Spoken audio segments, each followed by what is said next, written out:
信じられない。それが真相だというのかい。 Alright everybody, welcome back to some more Umineko. When they cry, and since last part I have gotten a lot of really useful, important feedback, actually, that I'm really thankful for, because feedback is always good. Um, yeah, let's just start it up. I'm gonna start on the feedback so that we can get to this as quickly as possible. So first things first, regarding the notes I've been taking, that's most of the feedback I've gotten, and so I haven't written all of the red truths exactly as they're stated by Beato, as you guys have witnessed. I've written them, some of them, not all of them, but some of them,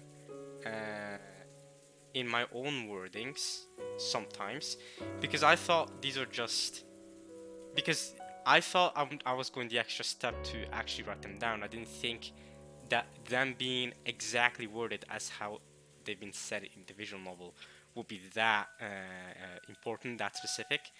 So yeah, I'm not gonna change the ones I've already written down.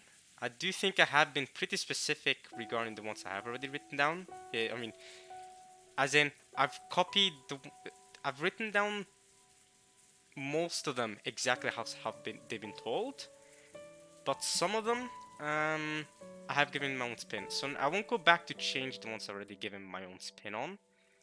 But from now on, I'll continue writing them down exactly as how they're said in the visual novel. Secondly, I've also been told that, and this is a very fair feedback that I honestly I should have taken that up on myself, and that is I should be writing these down after I'm done recording a part, and then and then rewatching my own video to write them down. Which, yeah, that's what I should have been doing to begin with. I mean, the pacing of these parts is already very, very slow, and I'm spending, what, 20 seconds writing these red truths down. I know I'm just dragging over the part, so from now on, I'll be writing them on my own after I'm done recording. I'll go back and then go to all the different sections and then write down the red truths.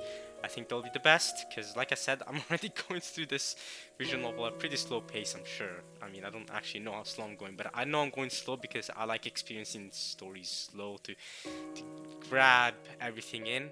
You know, I like getting I like getting in as many details as I can. I don't like going through things very quickly. So yeah, and writing down the red truths as they come by, it's just it'll drag the part. I get it. So thank you guys for the feedback, to the people who have given me that feedback. Anything else? I don't think I was given any other feedback. I think that was basically the gist of it. So I don't think there's anything else I need to say before I Oh, there is one big important thing that I need to say before I get to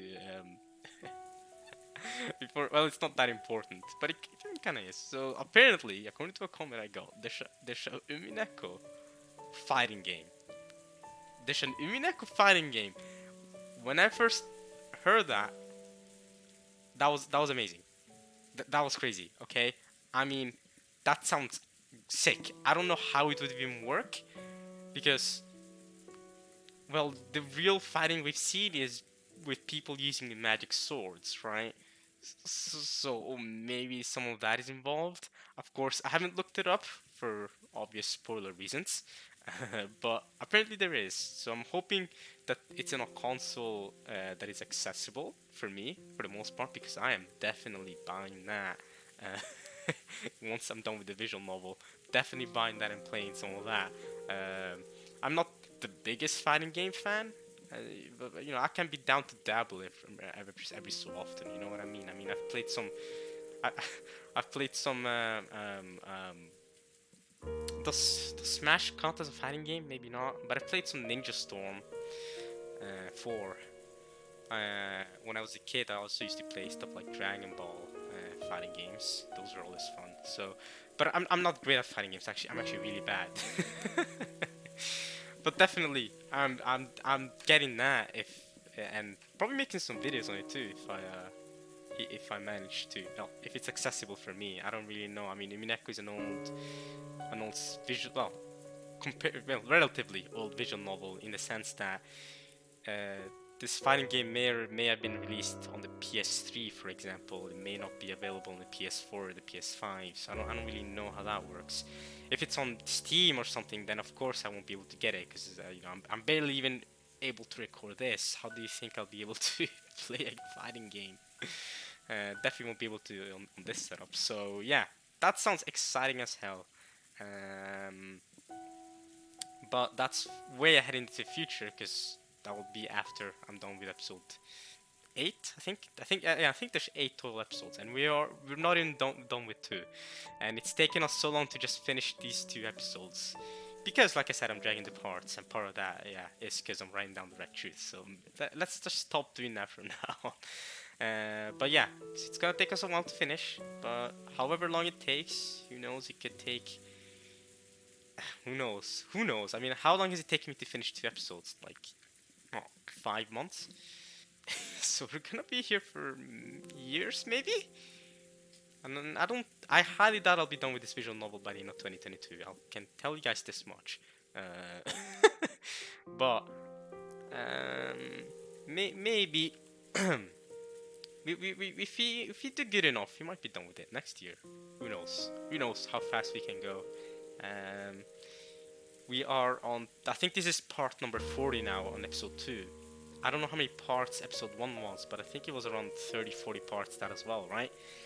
So far, it seems like episode 2 has been a bit longer. Or I've gone slower through it, who knows?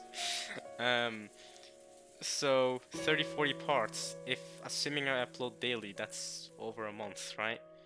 If I spend over a month, let's say a month and a half on each episode, then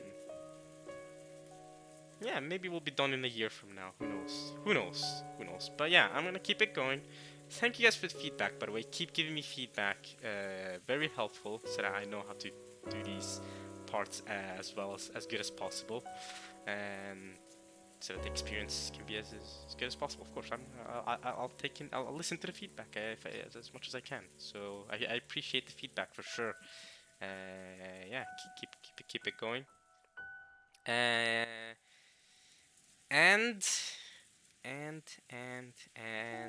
to recap last part, I think I'll do that real quick. Let me know also if you guys like these recaps or not. I just do them because it's just so that it helps me get into the swing of what's going on right now in the visual novel, but also to get, I don't know, a picture of what's going on before we get right into it. Because sometimes, you know, I don't want to start it abruptly, just unbelievable, you're saying the truth, boom. You know, if you give context on what happened last part, it might help me get the picture on things, and maybe everyone get a picture on things too. But you know, if you guys think that's also dragging the part and you guys don't want me to do that, then I'll stop doing that from now on. I'll stop giving recaps for last parts and stuff like that. But okay, so to recap last part, we had, well, Battler almost, well, trying to prove Beato wrong by saying that there's that there might not be a hidden door necessarily, but there might be a hidden place or inside the room. That doesn't necessarily mean it's an exit or entry to the room. But Beato quickly proved that wrong, just with the red truth. Haha, idiot. And almost seemingly created a complete blocked room. And that caused Battler to give up and just believe in magic. That still aggravated me.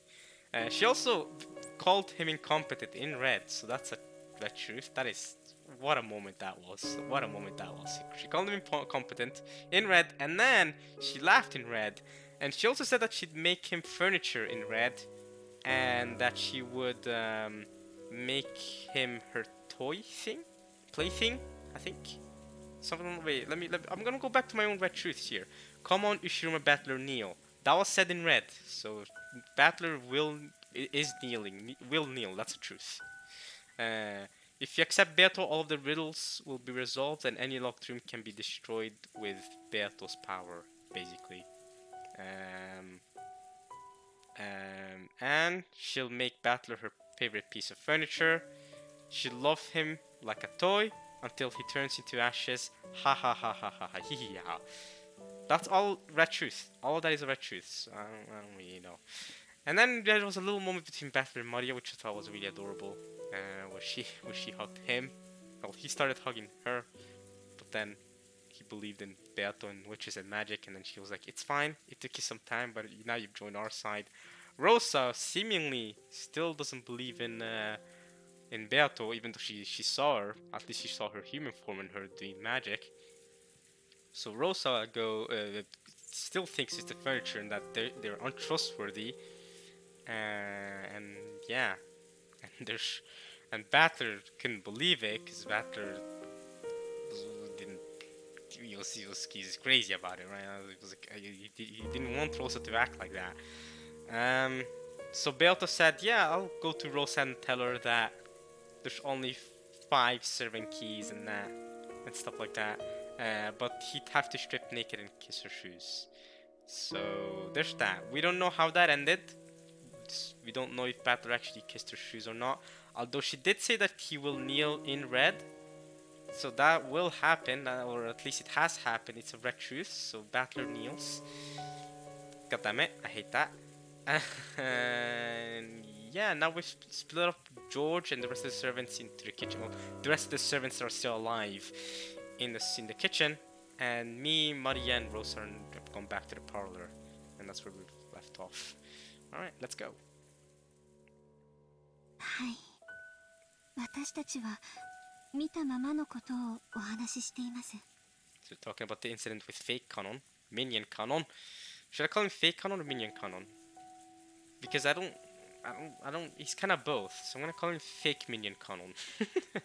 Let's go with that, sure.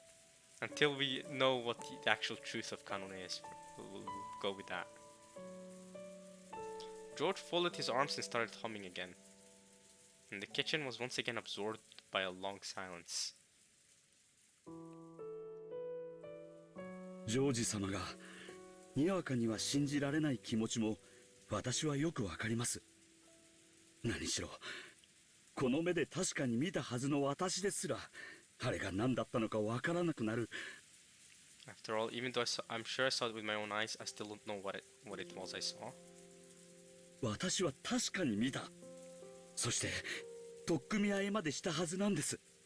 なのにあれが全部幻だったような気すらする。 And yet I almost feel like it was all an illusion. なるほどね。 Oh yeah, I was also told that I should note down things that I find interesting. So not just red truths, anything that I find interesting. Now, good point from that comment. What I'll say is I have noted down what the magic, or at least the magic circles for episode 2 so far meant, as explained by Maria. And I know that 2 of the magic circles do align with the magic circles from episode 1. I haven't written down what the magic circles from episode 1 meant, because I think there was 1 or 2 more magic circles shown in episode 1 compared to now. I think there was 1 more. I think there were 3 magic circles in episode 1 and 2 that have been shown so far. But I think the 7th magic circle of the sun and the 1st magic circle of the moon aligned with both episodes. But there was, I think, 1 more magic circle in episode 1. I could go back for that in episode 1 and check my own videos and read up on that and write it down. But right now I'm feeling kind of lazy. So if this visual novel really requires me to go through that much magic circle effort, then I guess I'll come back to it in the future if I really feel like I need the magic circles to think about something, which I probably will. But yeah, that's the only thing other than the red truths that I've written down. And the red truths, by the way, they've taken up so much space. They've taken up over a page of space already. There's so much magic truths. I've also written down gold bar information. How Cross got the 1 gold bar from the Maruso president.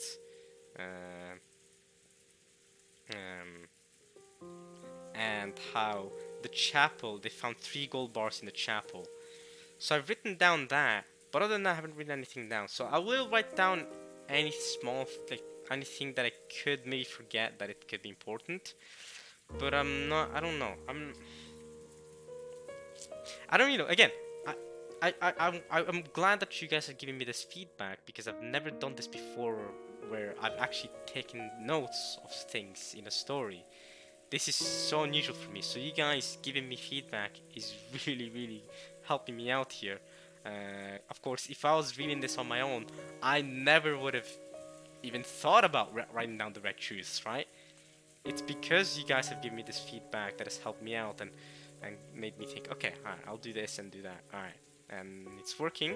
And so yeah, I don't really know what necessarily what details I'm supposed to write down. Of course, I don't want to, again, like I said, I don't want to drag the parts on for too long either with me writing down details and red truths. So red truths more specifically, I'll definitely write them down after the part is over, for sure. But any other details, you know what I mean, I'll think about it. I'll see when the situation comes up where I see a cool detail that I should write that down, maybe. Then I'll do it. But again, I'm unsure really on how I should really do things regarding writing down random details I find important. I guess just like the red truths, I should write them down after the party's over. But then there's the chance that I forget about writing them down after the party's over. Because at least with red truths, I know I'm supposed to write them down, and I can go back to the videos, okay, and write them all down. With small details, I might forget them after the party's over. So, but at the same time, there's the dilemma of I don't want to drag the part on. But okay, whatever, it's fine. We'll keep going, and we'll YOLO it, and we'll see where we get to. あのローザおばさんに詳しく話せないわけだ。 So that's why you can go into the details in front of Auntie Rosa. Yeah. But yeah, George, of course, I think George is much more on the servant's side than Rosa is. Of course he is, because he's with Shamon. So George trusts himself to be the god and the rest here. I don't think George is here to be killed off by them. I don't think George thinks one of them is the culprit. But yeah. 今の話を本当にしてたら、もっと面倒なトラブルになっていただろうね。Oh yeah, definitely. なるほど。源氏さんが随分冷静な対応をしていたのが分かりました。And I understand that Genji handled it in a remarkably composed fashion. Genji is crazy. There's still so much sus about him. 私にそれを説明するだけの力があればよかったのですが。If only I had the power to explain it. George had not actually seen it, so even when pressed to believe, he just couldn't imagine it. It was only natural, because even the people who had actually seen it had ended up questioning themselves as to what it was. 話を少し巻き戻すよ。Back up a bit. シャノンはカノン君が偽物かもしれないと思った時、クモの巣を取ってきたと言ったね。どうしてそんなことを？ Why did you do that? Because butterflies! Spider webs are the enemies of butterflies. そうだ。それは私も思っていました。どうしてクモの巣だったんです？ Why spider webs? Because she's a genius! 前に熊沢さんに聞いたことがあるんです。 Kumasawa? 大昔の六軒島には悪霊が住んでいて、そのクモの巣を恐れたって。 What? それでクモの巣を魔除けと尊んで大切にしたという昔話があるんだそうです。 There's a legend that people treasure spider webs as wards against magic? I just connected it to spiders, trapping butterflies and eating them or whatever they do with butterflies. I don't know, trapping them in their spider webs, and Beato being a butterfly witch, butterflying everywhere. Shannon connected it to that and was able to figure it out. But now that the fact that it came from Kumasawa, I mean, we know Kumasawa knows some weird info. She's a gossip woman, you know. She knows a lot of weird, spooky stuff. But it also at the same time doesn't seem like she believes a lot of the things she says. It feels like, because I remember in episode 1 there was a scene where she said, "Oh, if I knew this would happen, if I knew there were evil spirits here, I never would have even come to this island. I just would have said I was sick and never come over here." So I don't really know what it is with Kumasawa, but that's really interesting. It's interesting too, because Kumasawa wasn't the one to run out and get the spiderweb. It was you. But I mean, you are much younger and more fit to run around and grab a handkerchief and grab a spiderweb. I mean, Kumasawa probably too old to be running around like that. But at the same time, I wonder if that's completely it, or if part of it is she didn't even think about spiderwebs at the time. I don't know. それでその土佐に That's crazy though. That's the fact that you just heard it from Kumasawa and thought about it. That's actually some really clever thinking from you, Shannon. Though, I'll be honest. I mean, in such a panic situation, you were able to remember that conversation with Kumasawa and go grab a spider web. That's some really quick thinking. I'm impressed, Shannon. 私も少し混乱していたんだと思います。 I think I was also a bit confused. そんな話が。熊沢はそういう昔話に詳しかったな。 It's true. Kumasawa is knowledgeable about those kind of tales. Like I said, I know she is, but she's knowledgeable about them. But it doesn't feel like she believes them in a weird way. 雲は液中ですからね。 They are, yeah. Actually, having spiders in your house, unironically, is useful. Don't they like help you with trash and stuff? 確かにそういう信仰があってもおかしくないかもしれない。 The existence of such ingredients in general. Isn't having spiders in your house actually a good thing? Like I heard that they help with cleaning up different trash or bugs. Yeah, they help with cleaning up bugs or stuff in your house. So actually, keeping them in your house isn't necessarily the worst thing you could do. That's what I heard. I don't actually know the facts. I don't know. I've never had a spider in my house. I mean, spiders don't exist here. We're too far north. I mean, it's not that we're too far north, but they're rare. They do it. I mean, I don't know. I haven't seen a spider. I've only seen spiders in a house I've lived in like 4 times in my life, if that makes sense. That's how I guess how it's like living in Norway. It's not that we don't have spiders a lot. I've seen spiders before, of course, but I don't know. I feel like they'd be much more common in, I don't know, like Spain or Italy or something. You know what I mean? Switzerland. Those kind of like southern places where it's hotter. You know what I mean? Hotter European countries. You'd have loads of spiders everywhere, I think. I don't think they'll come over here where it's all cold up north. Jon Snow. Nah, not really. We're not that far north. You wanna go Jon Snow north? You wanna go to Svalbard? That's where it's real north. All right.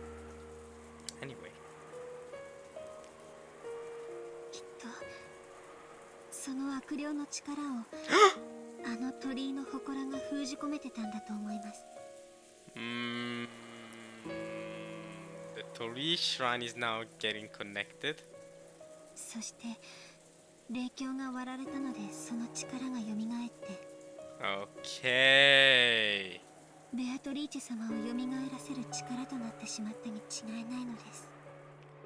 This is so interesting to me because Beato said that. She might have just said it because it was in a condescending way. But Beato said that when Shannon broke the mirror, Beato said that her breaking the mirror isn't really a big deal. As in, there's no way a furniture could do something that would actually help me out immensely. But now the way Shannon's describing it, it's almost like breaking the spirit mirror in the Tori Shrine actually did help her out immensely, and she only said that to undermine Shannon's efforts of breaking the spirit mirror. I'm sure that Tori Shrine was entrapped in the power of those evil spirits. Hmm.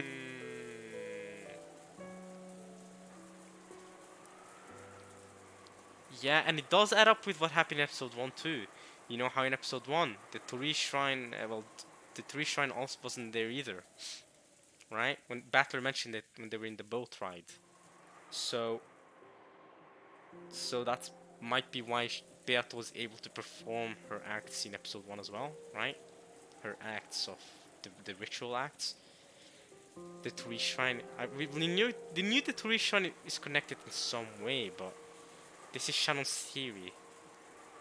Since the spirit mirror was broken, the power revived, the power of the evil spirits, and it became the power to make Beato revive too. If it did become the power to make Beato revive, using this ritual, right, because we know this ritual makes Beato revive, then Shannon's actually done big things here. And I even theorized about this at the start of the episode. But it's not like I forgot about it, it's more like I've put it in the back of my mind and haven't really mentioned it.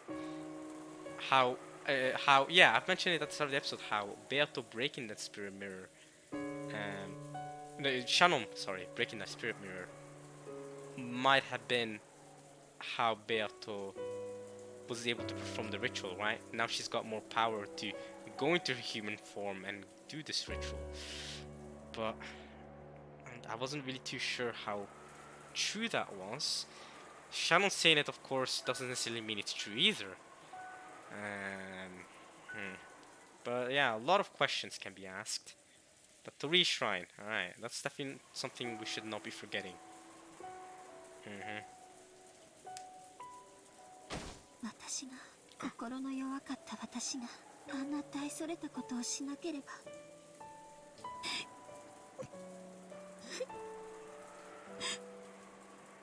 So she's blaming herself for the ritual and all these deaths. This is what I'm getting. She's fallen to the floor now. If I hadn't done such an outrageous thing. シャノン、その話はもうしなくても大丈夫だよ。僕は君を責めたりなんかしない。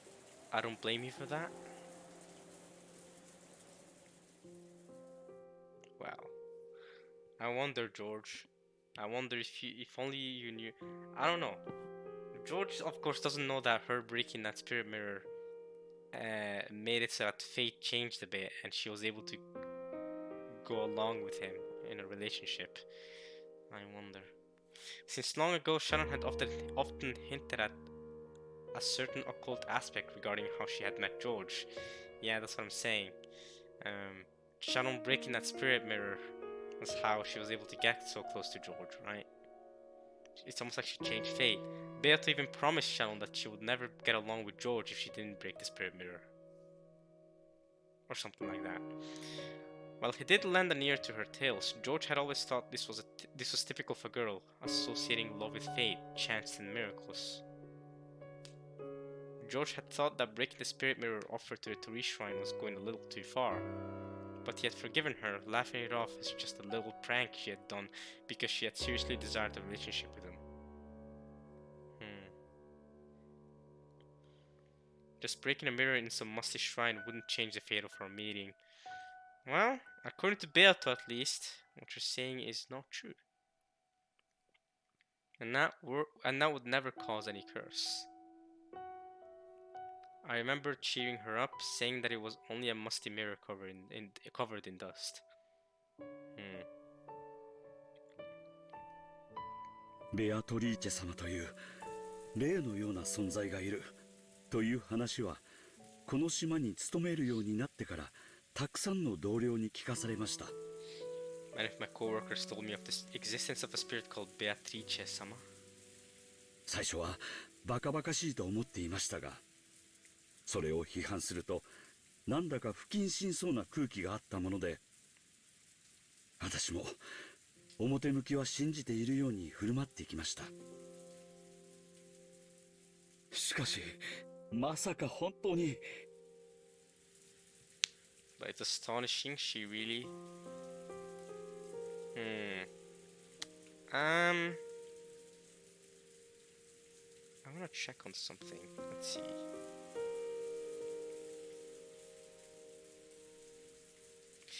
In the beginning I thought it was ridiculous, but since it appeared indiscreet to comment on that.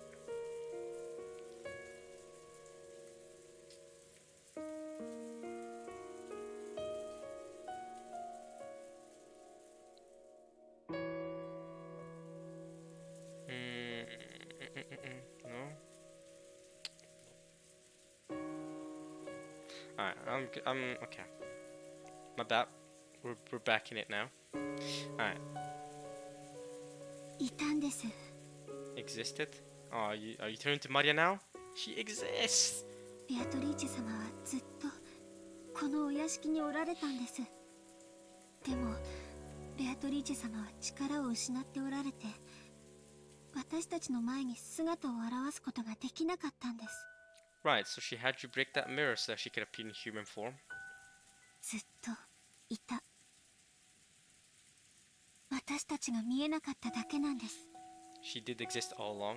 源氏さんの意見を聞きたいです。 It's just that we couldn't see her. I'd like to hear Genji-san's opinion. That is an opinion I'd also like to hear. 私には何も意見はあ Of りません。 course. And I should have expected this reply. I don't have any opinion and I just serve. 一つだけ申し上げたいのは、私たちはあの時ここに5人いた。そしてカノンが勝手口から帰ってきたと思った。 When it happened, there were 5 of us here. And I thought that Khan had returned through the back door. そして使用人室に運び、何かが起こって南條先生と熊沢が帰らぬ人となってしまった。 We carried him to the servant room. Something happened. Nanjo and Kumasawa died. Passed on. それだけです。私たちは見たものをすでに全て説明しました。それを見ていないジョージ様に信じろというのはとても無理な話だと理解しています。 True, it would be unreasonable for someone to believe it when they did not see it. 信じられるわけがない。 I mean, Gora has a hard time believing it himself. あれは間違いなくカノンさんだと思った。 I thought that it was undoubtedly Kanon-san. でもあいつがベッドから起き上がって、そうこんな風にしながら胸の傷をまさぐり始めた時、こいつはカノンさんじゃない、誰か別の存在なんだと直感しました。 When it groped about that wound in its chest, I felt that it wasn't Kanon but some different being. ジョージ様にはわからないでしょう。よく知っていると思っていた人物が実は別人であることをさらけ出した瞬間の恐ろしさというものは説明できない。とても説明できるわけがない。 I can't explain it at all. わかるよ。 He understands. 郷田さんがそれほどまでにショックを受けるどんな恐ろしいことがあったのか、 I can tell just 僕 how... は察するよ。 I thought he was done talking. I can tell just how dreadful a thing must have happened to cause you such a shock. ありがとうございます、ジョージ様。 Thank you very much, George-sama. And they all went silent again. No matter how many times she was consoled, Sharon kept on crying, weeping that listening to the witch's sweet whispers and breaking the spirit mirror on that day had been where this had all gone wrong. Okay. Interesting. 君に囁いたという魔女はその鏡があると力を失うんだね。 The witch that whispered to you loses her powers if that mirror exists. 少し説明してくれた気がしますが、よく覚えていません。あの鏡があると力が出せないというようなことを言っていたと思います。 I think she said something about how she couldn't release her power if that mirror existed. Yeah, something along those lines, yeah? She can release her power and she can't use her demons. The demons were trapped in that mirror or something. 君が割ったというその鏡はどうしたの？ What happened to this mirror that you broke? And also, her minions might have been trapped in that mirror or something along those lines. Or at least they were stuffed by the mirror. So this her stakes of the seven deadly sins and that. The god attendant. 覚えていません。多分割ったまま立ち去りましたから、そのままそこに残ってたでしょう。 Since I left it broken, it would just have been lying there the way I left it. ということは岩礁が雷で打たれて消えたとかいう時に海の底か。まあ拾って接着剤で貼り付けたところでご利益は戻らないだろうけどね。 So when, as they say, the reef was struck by lightning and disappeared, it would have gone to the bottom of the ocean. That picking it up and tipping it together wouldn't have made it effective again anyway. So the reef was struck by lightning. Why did I think that for some reason there was a story by Kumasawa and that didn't actually happen? Because I know that the reef was actually... I know the reef wasn't there anymore, right? We saw it in episode 1 how there was supposed to be a reef there with a Torii gate and it wasn't there anymore. So that did happen. But I wasn't sure whether it was actually struck by lightning and disappeared or something else happened. But either way, that reef isn't there anymore. Whether it was struck by lightning or not, it's not there anymore, as Kumasawa said.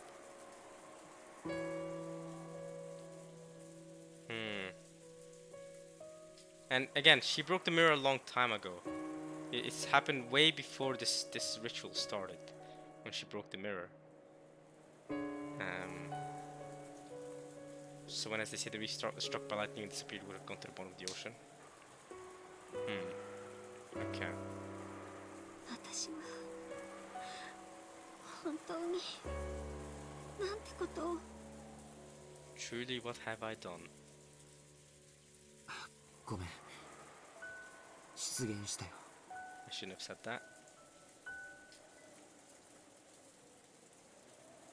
Okay, we're going back to the shrine here. He didn't know whether Shannon breaking the mirror had really been what had started everything off. The servants didn't go so far as to blame Shannon, but it seemed that they believed that it had been the trigger. But even now, there was no way George could believe that much. Understandable. Even if he was told a story about witches and evil spirits, it just sounded fake to him. Even so, he listened seriously to Shannon's story, trying to find a hint that might relieve at least a little bit of the pain in her heart.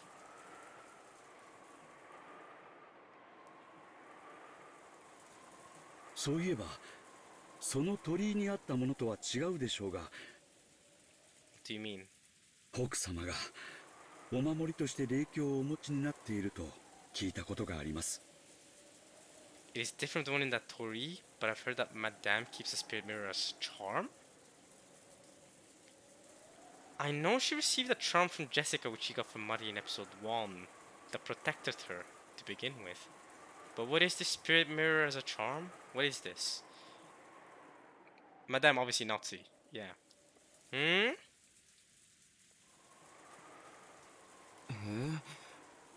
夏日おばさんが Not Nazi does? はい。おじい様の形見分けか何かでもらったものだそうで、とても強い魔除けの力を持つ由緒正しい霊鏡だとかなんとか。Historically rich spirit mirror or something? She received it as one of the mementos of her grandfather or something. Right, I vaguely remember them saying something along those lines about her family having different magic charms or something. But then she left her family, she stopped caring about her family and became a full Ushiromiya when she married to Cross, right? It had a very strong magic repellent power. Why do I remember something like about that being vaguely said? I feel like I remember something like that. She kept a spirit mirror. Historically rich spirit mirror. Strong magic repellent power. Okay. I think I remember her saying that. I think I remember her saying that she got a memento from her grandfather. I think I do from episode 1. I think. I feel like I remember this. There's so much that has been said in Umineko. So, forgive me for not remembering everything, but I'm pretty sure she said something along those lines. Thank you for reminding me, though, Gora. 同じ話は私も聞いたことがある。 Genji has as well. 鏡は良くないものを反射して弾き返す力があるのだとか。 Yes, yes, I remember that. Something of the mirror having the power to reflect that which is not good and send it back. Yeah.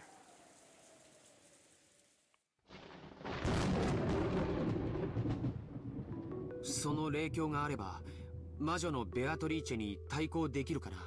If you had the spirit mirror, could we resist the witch? Beatrice? Well, we'd have to go to Nazi's room then and grab it from her. Hopefully she forgives us. I wonder what Jessica would say if she was still alive. Huh? When George proposed this, the servants looked up. 祀っていた鳥居と祠はもうないかもしれないけれど、霊鏡がもう一枚あるのは重要なことだよ。 The important thing is that there is still another spirit mirror. 夏日おばさんの実家は神職にも通じていると聞いたことがある。それは本当に単なる鏡ではないかもしれない。 Maybe that isn't just a simple mirror. So it seems like George doesn't actually believe in the story. Is he saying this just to comfort Shannon? Or is he saying this because he actually thinks that it might do something for them? I wonder. Her family's descended from Shinto priests. 確か奥様は宝物箱に入れて大事にしまっている In a と treasure おっしゃってい box. たような気がします。 In a treasure box, you say. Okay. そんなに大きいものではないのかもしれません。 It might not be very large. Well, as long as it can protect us, who cares how large it is? 大きさの問題ではなかったと思います。私が割った鏡も一見大したことのない小さな鏡に見えました。 Even the mirror I broke looked small and insignificant at a glance. 相手がオカルトならこちらもオカルトの手段で対抗するしかない。ただこうして座っていても何も解決しない。単なる気休めだとしてもやってみる価値はあるよ。 Okay, so that's George's motivation then, for some peace of mind. Even if he doesn't fully believe in witches and the evil spirits, just for the peace of mind. And he knows that everyone here believes in witches other than him, right? He knows that they believe this story in at least somewhat. So he's doing this because he wants that peace of mind. Okay. If our opponent is so cold, then we too much this by using occult measures. Fight fire with fire then. I like that. I like that. Of course, this didn't mean that George had accepted the witch. Yeah. However, he thought it would be necessary. Yes. Okay. That's what I was thinking. However, he thought it would be necessary to have some kind of purification ceremony to heal the wounds in Shannon's heart. That's what I was thinking. It's like George doesn't actually believe in witches or accept the witch and evil spirits, but if he could help Shannon and the other servants, yeah, that's probably his motivation. Yeah. So this story about Nazi spirit mirror was just what the doctor ordered. Okay. 行こう。 Let's go. 魔女をやっつけようなんて大それたことは言わないよ。でも魔女から身を守る魔除けがあってもいいと思う。 I think it would be nice if you had something that repels magic to protect us from the witch. Okay, George. 前にマリアちゃんに聞いたんだけど、おじい様の部屋の扉は強力な魔除けが施されているんでしょ。 That's true. It is supposed to, yeah. さすがおじい様だね。オカルトに対する防御も十分だったわけだ。行こう。夏日おばさんの部屋へ。 Your grandfather had sufficient defense against the occult as well. Let's go to Aunt Nazi's room, okay. しかし奥様の部屋には鍵がかかっていると思います。 Frick! We left the master keys in Maria's bag with Rosa. Yikes, yikes. 真っ先はローザ様にお返ししてしまいましたし、キーボックスのある使用人室も施錠されてしまいましたし。 The servant room which contains the key box has been locked up. I'm sure George has a plan though, right? George wouldn't have brought that up without a plan. ならばその鍵は夏日おばさんが持ち歩いているはず。礼拝堂にはまだ夏日おばさんの遺体があるはずだ。That's what you're suggesting, George? Y'all didn't lock the chapel behind you? Did y'all not lock the chapel? Where's the chapel key right now? Rosa should be holding that too, no? 警察が来る前に勝手にいじってしまうのは悪いことだけれど、それについてはちゃんと説明しよう。 We'll be back to the spirit ourselves before the police come, but we can fully explain that. No, wait, George. The chapel isn't locked? Did y'all leave the chapel unlocked? Are you guys crazy? Y'all left the chapel unlocked? I don't remember them saying anything about locking the chapel. Nancy should have been walking around with that key. No. If Rosa notices that you guys have left the kitchen, or that you guys have gone to the chapel or something, that will be big bad, you know.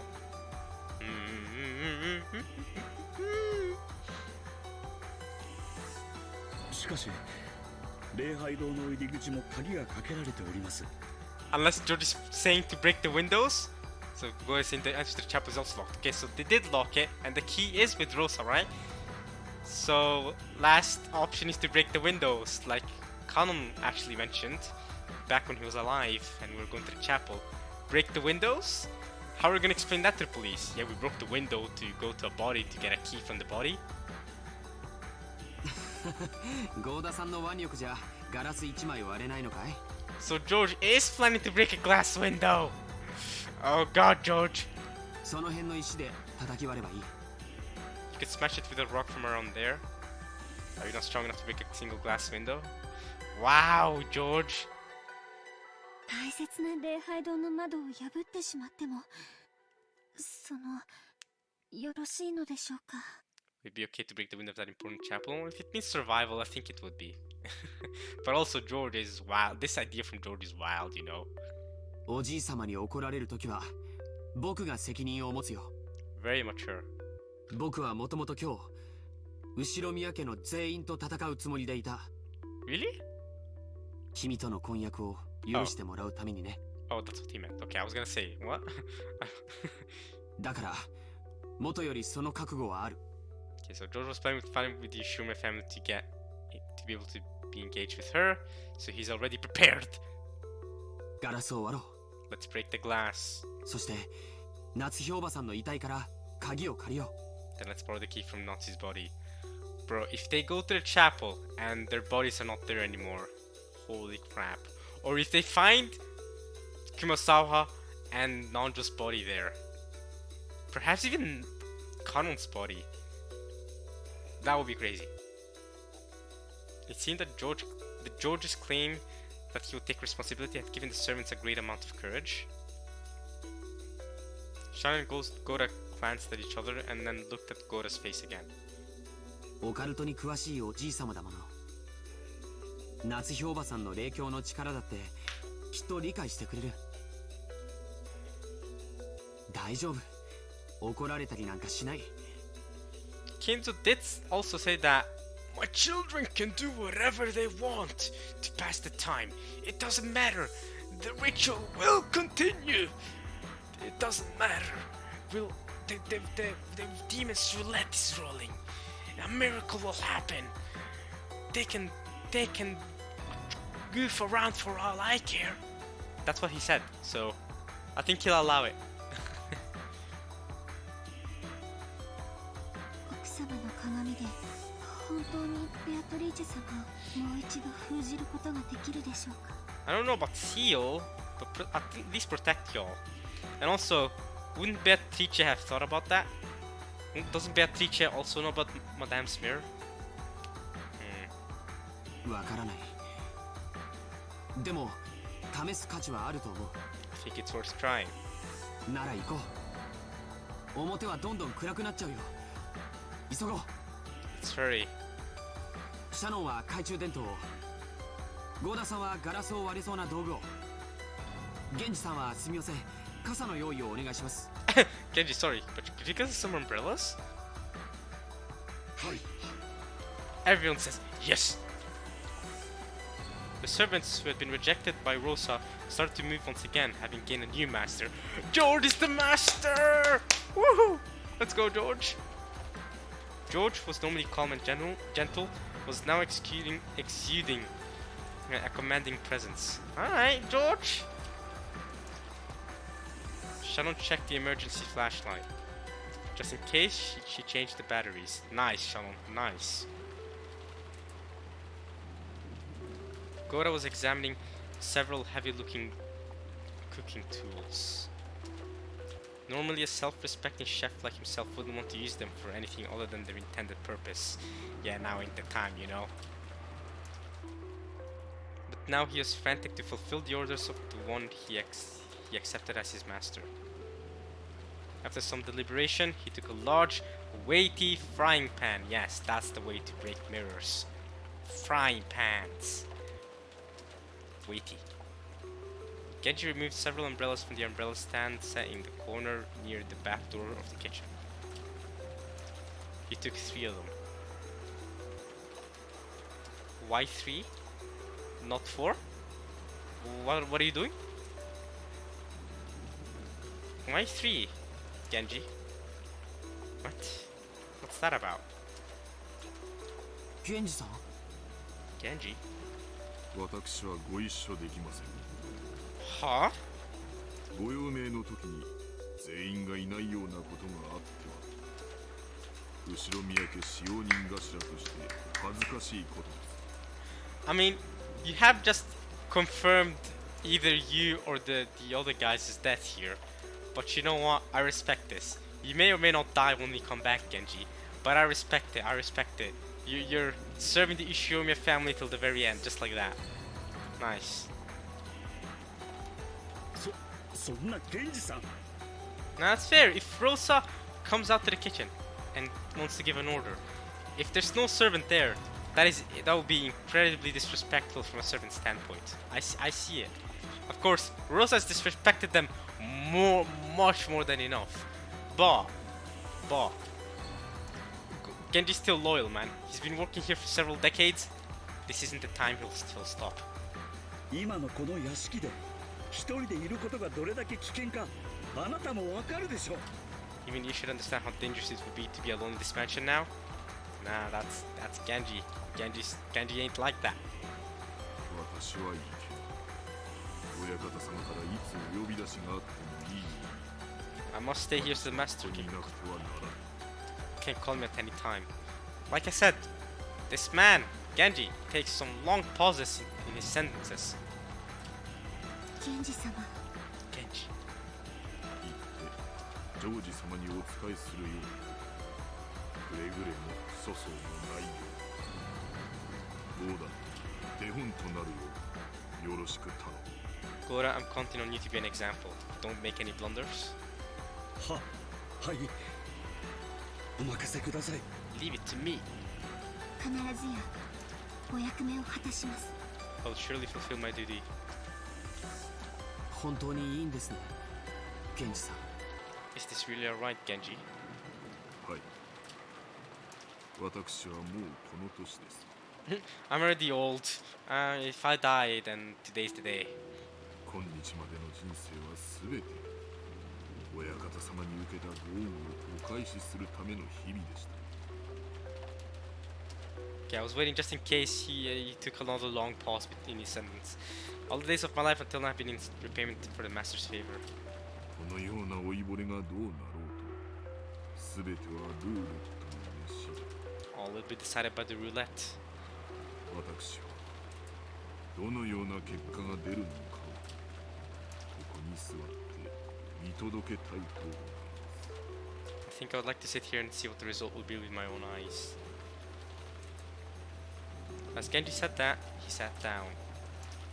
As though saying he didn't intend to discuss this anymore, his gaze fell to the chessboard that he had played on with Nanjo. Okay.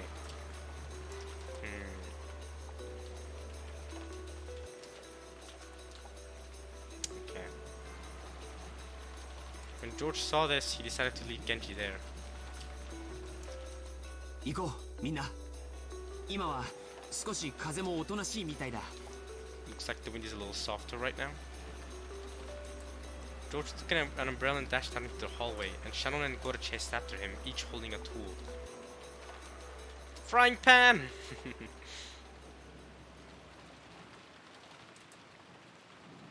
What's happening? Oh. After they flew out the room, Genji quietly extended his hand to the side of the chessboard.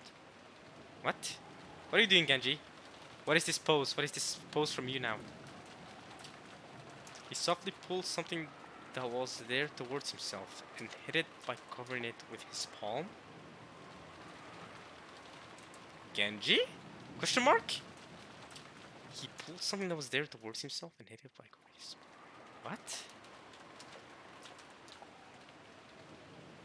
Genji killed his breathing even more than before. As he did, something flashed gold? What?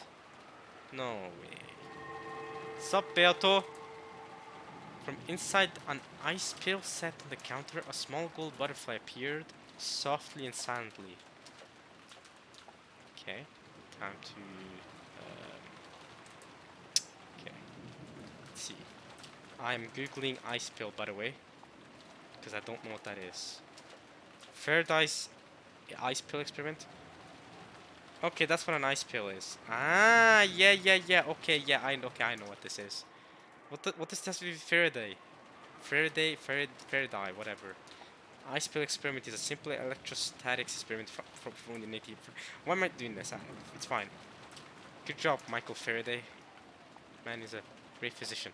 Okay, great physician, chemist, whatever. Good job, mate. Small gold butterfly appeared from inside an ice pill. Okay, on the counter. Okay. It was almost as though it had watched George and the rest leave and was trying to secretly follow them.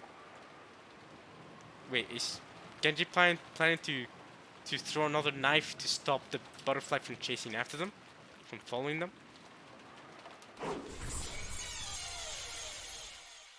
It had happened in an instant. Yeah, Genji sauce.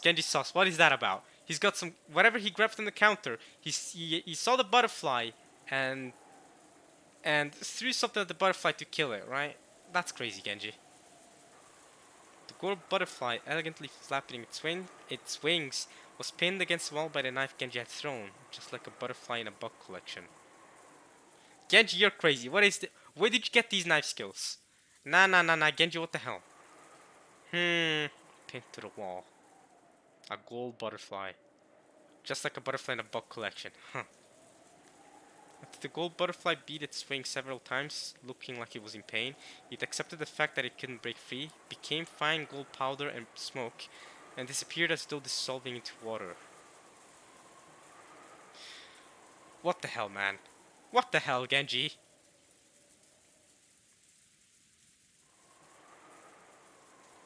Okay. Genji's gaze was still lowered at the chessboard, as though nothing had happened. Genji's so mysterious. I wanna know more about this man. Did he knew the butterfly was chasing after them because he was planning to kill them? Did he try to protect? What? Maybe he would think up a brilliant move very soon. But no matter what move he made, his opponent would not be able to respond for all eternity. Even though he knew that, Genji searched for a brilliant move. It must have been the perfect way to kill time during the short period before some fate would be given to him. He didn't know what result the roulette would bring about, but that decision would be made very soon. No one could interfere with the tumbling roulette ball.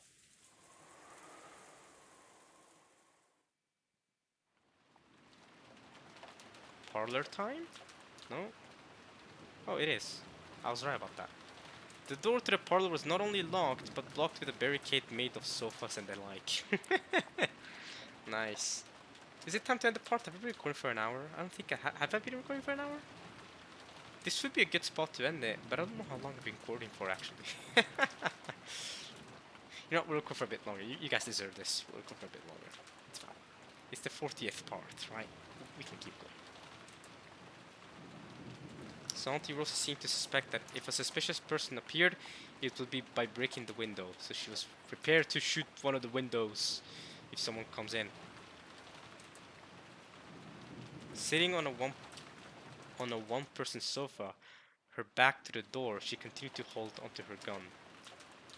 Okay.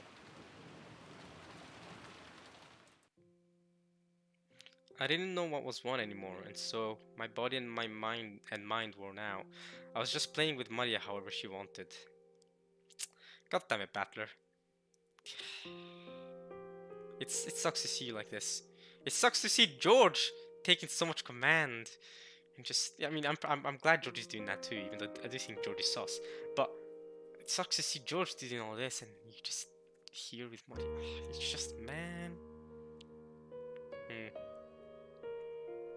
In Maria's words, Beatrice was testing us to see whether we could solve the epitaph of the gold, so we had to challenge this riddle. So is that what you're doing with Maria right now? You're trying to solve the riddle? It does seem like every time we find something new about the riddle, it's towards the end of the episode, isn't it? Maybe we'll find something new here too. Some new info that we didn't know about before. In the beginning, I had been a little interested and had tried to solve it, but I didn't have a clue what those weird paragraphs even meant in the first place. Hey, you know what? Me neither. I don't have a clue either.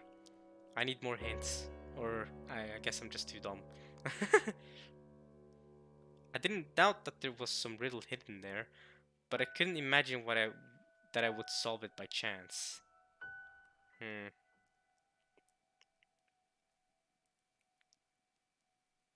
There's her portrait. In the middle part of the epitaph, there were lines saying to journey to the Golden Land over the course of the 1st to the 10th twilight. Lines saying to journey to the Golden Land? What? I mean, yeah, of course, that's what the twilights are, no? But Christopher, wait, let me check the riddle again. Epitaph. Right, this is, yeah, right. You who laid hand upon the key must journey as far as the Golden Land. So you're telling me the Twilights are just a journey to the Golden Land? They're all a journey, in a way? In the first Twilight, it's on the first journey to the Golden Land. After you've managed to solve this and found the key, right? Whatever this means.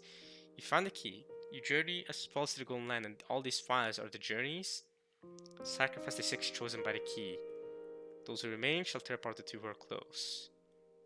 Praise my noble name. We haven't done that yet. I feel like we've gone to the first and second Twilight. When have you praised her noble name?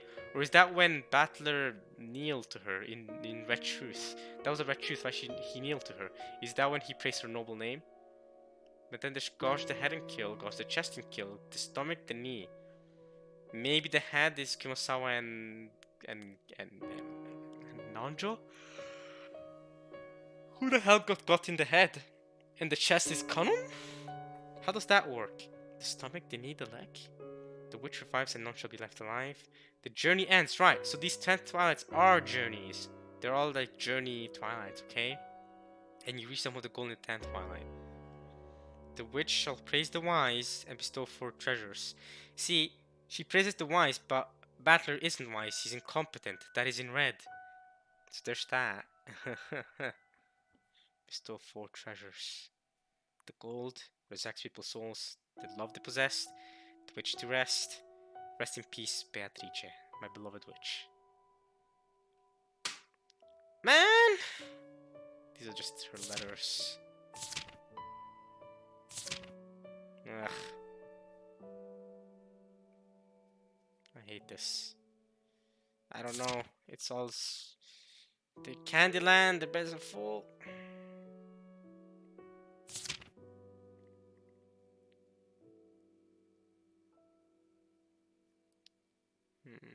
Alright. Okay. Okay.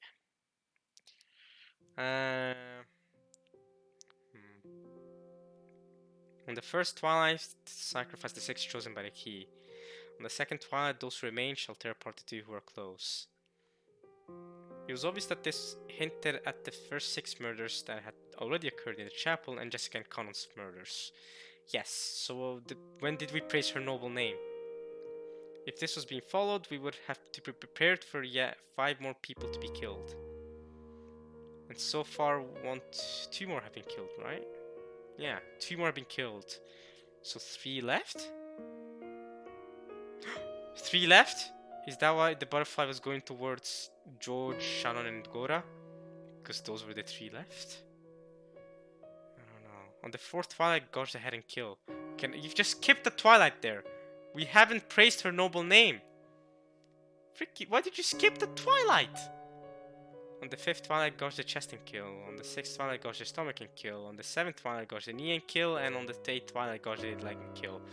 So there's 1, 2, 3, 4, 5 kills left. 2 of them are already dead though. The bodies of Dr. Nanjo and Kumasawa. The bodies of Dr. Nanjo and Kumasawa Bachan hadn't been found. However, if you reasonably assume that they were the sacrifices of the 4th and 5th Twilights, so the head and the chest, but they were both slit in their throats. They both got gun in their throats. So how are they sacrificed the 4th and 5th Twilight? The 4th Twilight is gosh the head, the 5th is gosh the chest. Are you saying that the throat is kind of counts as both? Counts as both the head and the chest? No, it doesn't. The throat is not the chest. It's technically the neck. It's not the head either. They would surely be found in a pitiful state, with their head and chest gouged. How do you say that? Gouged. I'm gonna go with gouged. But let me think, because... So maybe you're saying that even though they were originally killed by, getting their throats slit, then after their bodies were taken away, then their heads and chests are now, in a pitiful state. So after their bodies were taken away. So what's next then? Knee, and then there's leg, right? 4th, 5th, wait, 6th one was, gosh, the stomach. Stomach, knee, and leg are left. In which case, could we expect that 3 more would be gouged in the stomach, knee, and leg and be killed? Who knows, man? I mean, yeah. Well, we know, but who knows who, and how, and where? Stomach, knee, and leg. Who would that be? I looked around the room, noticing that there were 3 people here, but how should I say it? My emotions seem paralyzed. There are 3 people here. There are 3 people going to the chapel as we speak. And then there's 1 Kinzo left and 1 Genji left.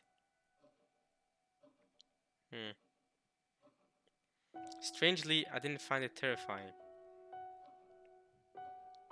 Maria noticed me with my upper body entrusted to the sofa, gazing lazily up at the ceiling.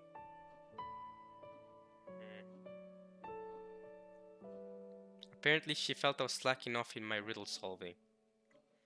She got mad at me and told me I wasn't being serious enough. なあ、マリア。Hey, Maria.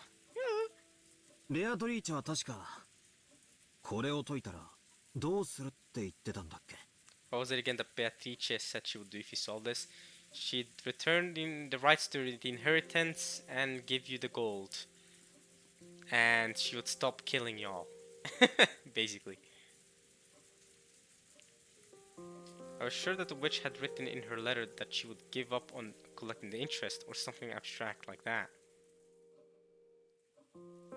I was optimistically taking that to mean that she would give up on killing the whole family, but was it really written with that meaning? I didn't really feel that solving this riddle would actually save us.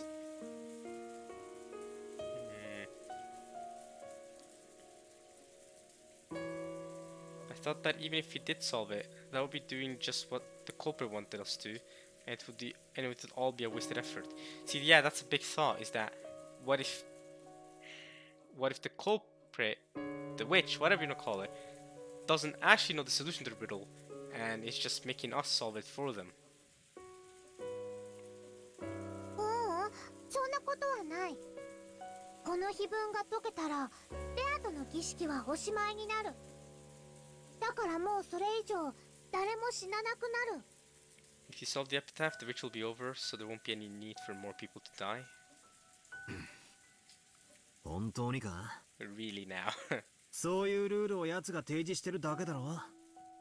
この謎を解けば多分じい様の隠し黄金のありかがわかるんだろ。奴はきっとそれを狙って。 She'll know the location of grandfather's hidden gold. She'll surely go after that and... おお、狙わないよ。 Won't? She won't? なんでそう断言できるんだよ。 How can you be so sure? 黄金は最初からベアトのものだもん。 The gold was Beatus from the start. It's true.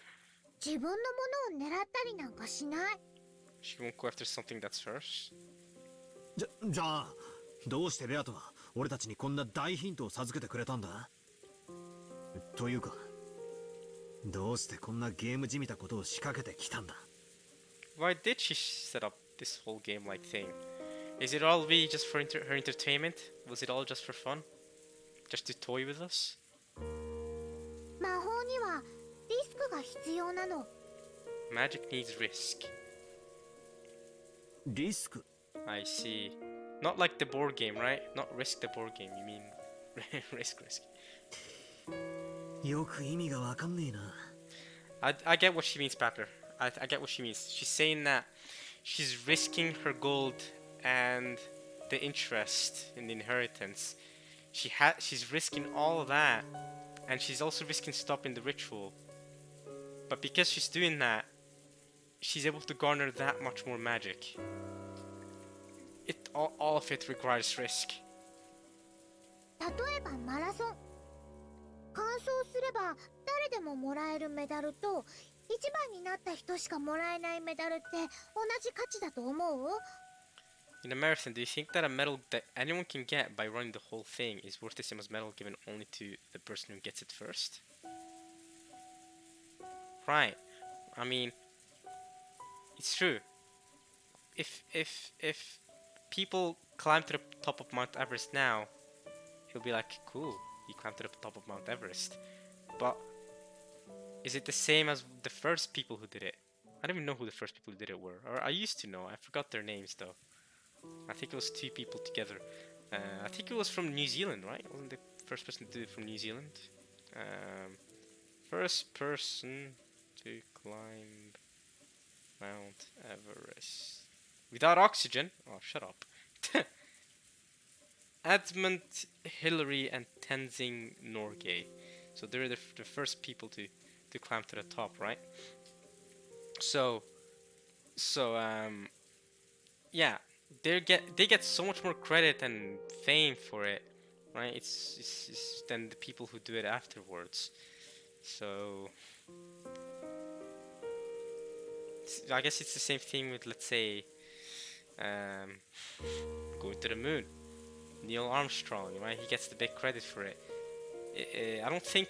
Has anyone ever gone to the moon after Neil Armstrong did? But if they have, see? Even if they have, see? It's clearly...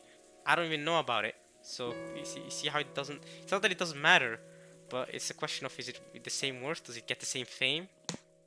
I mean, it'll be a big thing in the news, sure, but Neil Armstrong will still be the OG. So, he did it in 1969. I mean, that's the OG. So, I don't know what to say. 思わねえぜ。つまりなんだよ。結局奴は遊んでるってことなのか？わざとこっちにチャンスを与えるようなことをして。Yeah, she's purposefully giving us a chance to solve the riddle, because then she's risking it so that she can gain more magic power. 違う。 Why? No? それがね、魔法というものなの。 Well, yeah, that's what I meant. Yeah, like she gets more magic by having us try to solve the riddle. どんな大きな魔法にも絶対にリスクや弱点があるの。ないといけないの。 There has to be risks and weak points, no matter how great the magic. 魔法って言われるとピンとこねえが、ギャンブルだって考えれば少しは理解できるな。Yeah, it's basically think about it like gambling, right? The more if you risk it, the more you risk it in gambling, right? The bigger the reward. But if you only risk it a little bit, you won't get that big of a reward. But if you lose the risk, right? As in like chat, if you risk it a little bit, then you'll get a reward. There's a higher chance of getting the reward. But if you lose, you won't lose as much. If you risk it big time, if you lose a lot. But if you win big, big, big money. Big, big time. So it's, if you think about it like gambling, it could work. でかく失う覚悟がなきゃ、でかくは勝てない。Yeah, you have to prepare to lose big to win big. If you're too scared to lose big, then you'll never win big, basically, yeah. そして、勝ち目の薄いギャンブルであればあるほど、配当はでかくなる。It's not just of winning, the bigger the payoff, yeah. その通りだよ。だからベアトは儀式のリスクをちゃんとみんなに説明したの。だからこの謎を解けばちゃんと儀式は中断される。だってそれを約束違反したらリスクにならない。After all, if you break your promises, there wouldn't be any risk. So this ritual will go as promised.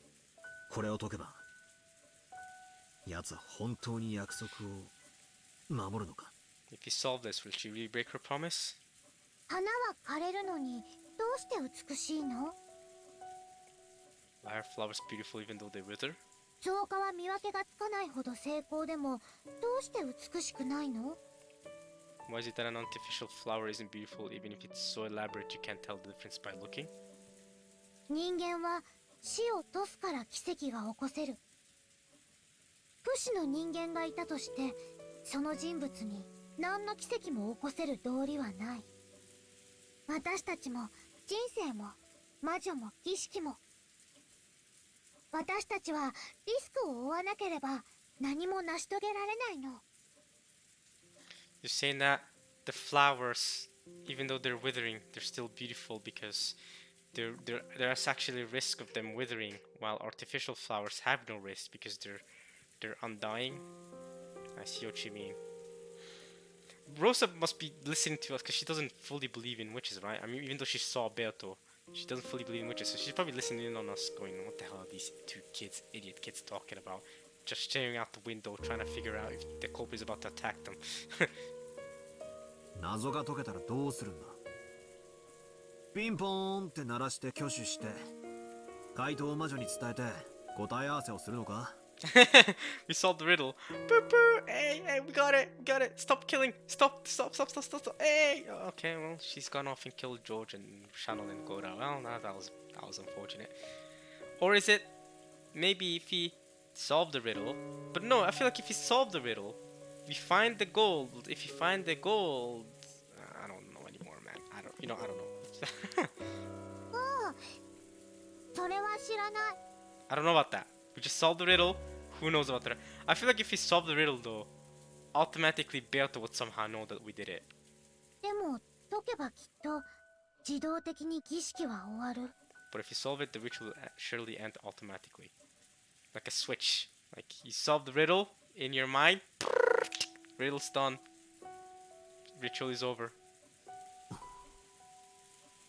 マリアは詳しいな。そいつはみんなベアトリーチェに習ったのか？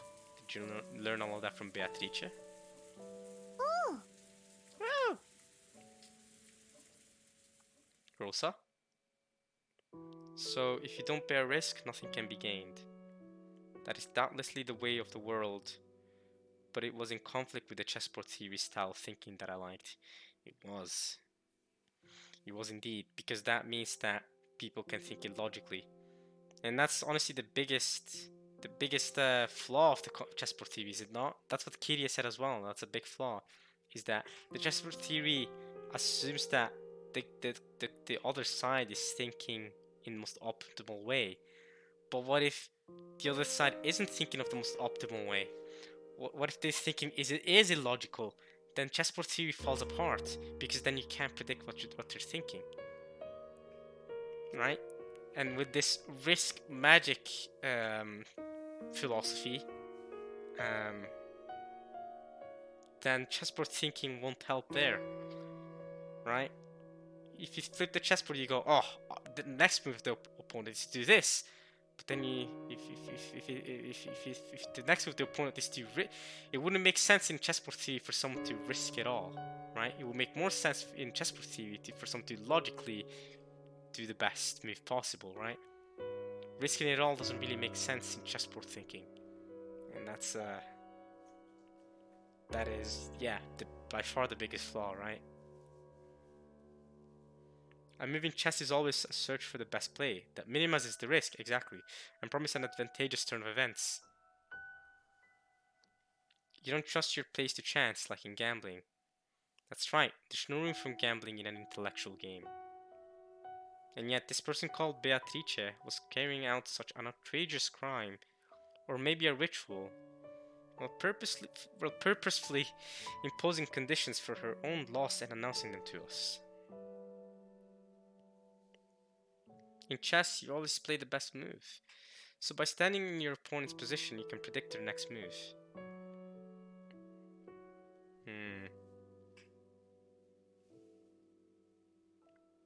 However, you couldn't say for sure that Beatrice's moves were always the best moves. Yeah, like announcing her losing condition is clearly not her best move, right? You wouldn't want the people to know how she would lose.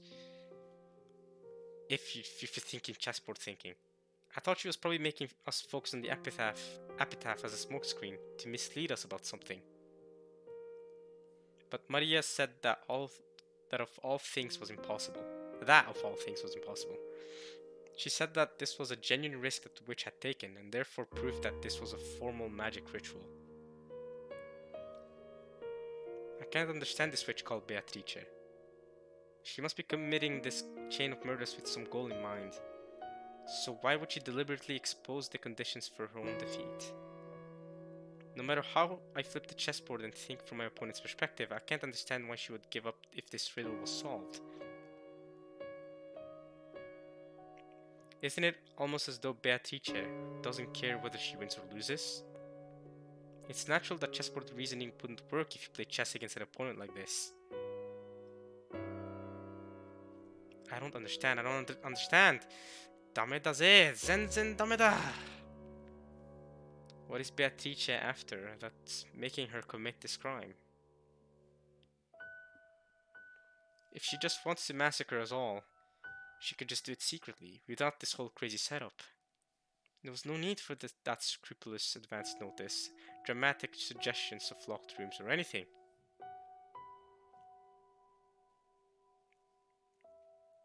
It's all over-dramatized.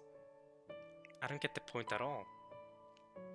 As long as I continue to think of Beatrice as a greedy human culprit, will I be unable to understand anything?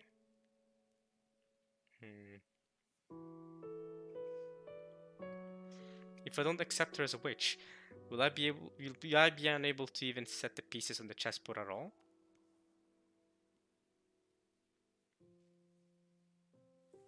As long as you don't serve her, Battler, that's all I care about. Just don't serve her. That's my biggest thing. If she really is a witch, and everything Maria has said is true, then there's only one thing we should have been doing. We shouldn't have bothered with any of the reasoning or the discord or the searching for the culprit. We should have all gathered in the dining hall and pooled our knowledge to solve the riddle.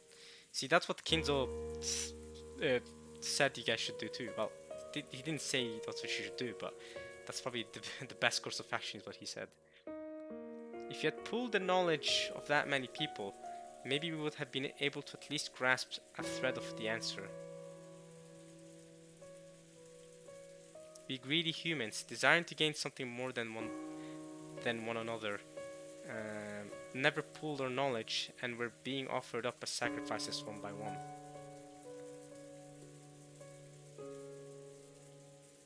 In the end, were we humans getting what we deserved? We thought we were thinking, but we were actually thinking only of our greedy selves. In the end, chessboard theory is a technique of thinking where you project yourself on your opponent.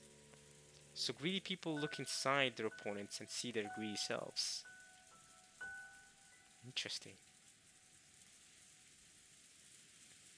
Hmm.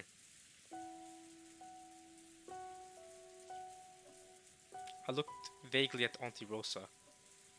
Chessboard thinking. Greedy people. If your opponent isn't greedy, what then? What if you're a greedy person looking into your...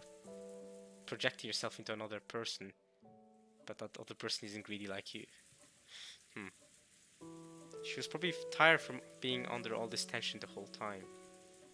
She wasn't sleeping, but she was continually staring vaguely at some point off in space. Auntie Rosa had proclaimed that she couldn't trust anyone who had not been killed. Auntie Rosa's chessboard thinking saw herself inside her opponent. In other words, Auntie Rosa might be an isolated woman, unable to trust anyone and unable to let her guard down. Long ago, I think I heard a bit about it from my dad. You mean the guy who was able to call his own death in episode 1, before it even happened? Auntie Rosa had originally been a very obedient child. You heard it from your dad. She was an obedient child. But because her age was so far separated from her other siblings, and because her confrontational siblings had often made conflicting demands of her, she had been going through psychological hardship ever since she was young. I feel you there. I feel you there, Rosa. Apparently, when she had taken the side of one sibling, often another gave her a hard time for it. Certainly, Auntie Rosa had said many things today that could be taken as abusive language. But those were the words that had been engraved into her vocabulary because they had been showered upon her as well. Yeah. The many abusive words that she had spoken were also the same abuse that Auntie Rosa had been showered with in the past.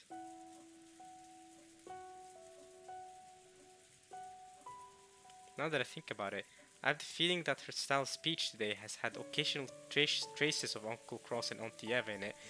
Definitely big Eva vibes.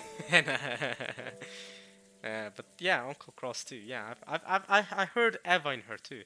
When she was talking about the furniture, the servants as furniture, it did give off Eva vibes. Yeah. Uncle Cross, I feel like,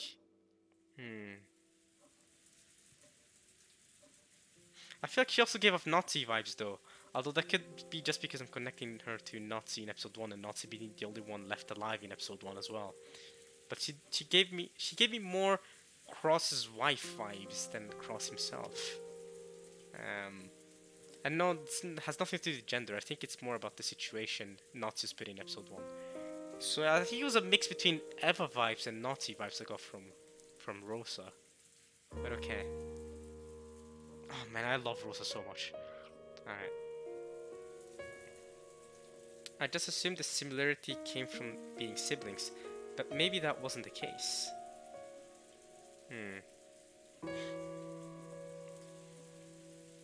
For the first time, I was able to sympathize from my heart with Auntie Rosa, who I had come to think of being as being only gentle. Then, what about Maria? Yeah, the daughter of this woman you're thinking of, you're sympathizing with. Maria had been claiming something for a while. If we could solve the riddle that the witch had presented to us, the ritual would be halted and we would definitely be saved. And I think she also said that Beatrice would never break a promise she made. So that describes Maria herself.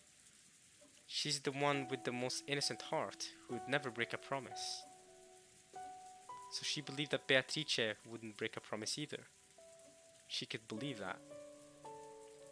But wasn't that just an image of Beatrice that Maria imagined? There's no proof that the real Beatrice definitely keeps her promises, right? わらわは約束は守る。気分の謎を解けば黄金鏡へ至ることができるだろう。さすれば儀式は終わる。When that happens, the ritual will end. それ以上誰も死にはせぬ。 More people will die. I think we'll end it there. Unironically, I think we'll end it there. That's a good place to end it. I keep my promises. Oh my god. I hope you guys enjoyed this part of Umineko when they cry. Yeah, I'll actually end it there, unironically. But I gotta write this down though. Beatrice keeps her promises. I gotta write that down. I know I said I would write Red Shoes down after the party's done. But at this point, we're literally at the very end. I'm gonna do an outro anyway and be done. So. Alright, I gotta separate that from the servant room though. Okay, let's see. Alright. I keep my promises.